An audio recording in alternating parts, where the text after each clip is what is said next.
اس کے بعد سواری ہے، اونٹ ہے، اس نے کھانا بھی ہے، اس نے پینا بھی ہے، اس کی ضرورتیں کون پوری کر رہا ہے؟ صحابہ کرام رضوان اللہ علیہم اجمعین نے عرض کیا ہے نبی اللہ، ظاہر ہے جب وہ عبادت و ریاضت میں مصروف ہے تو ہم ہی نے جہاں اپنے اونٹوں کو کھانا اور چارہ دیا اور پانی دیا، اس کے اونٹ کو بھی دے دیا۔ تو آپ صلی اللہ علیہ وسلم نے فرمایا تم اس سے بہتر ہو کہ تم نے اپنا کام بھی کیا اور اس کا کام بھی کیا۔ تو معیشت میں انسانی ضرورتوں اور احتیاجات کو پورا کرنا،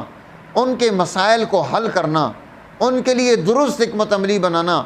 اور سوسائٹی میں وہ چیزیں پیدا کرنا جن کی بنیاد پر آپ جو ہے وہاں احتیاجات کو پورا کرنے کا سسٹم پیدا کر سکیں۔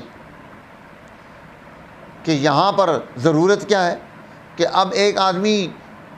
اس کی احتیاجات، اس کا کھانا پینا، اس کے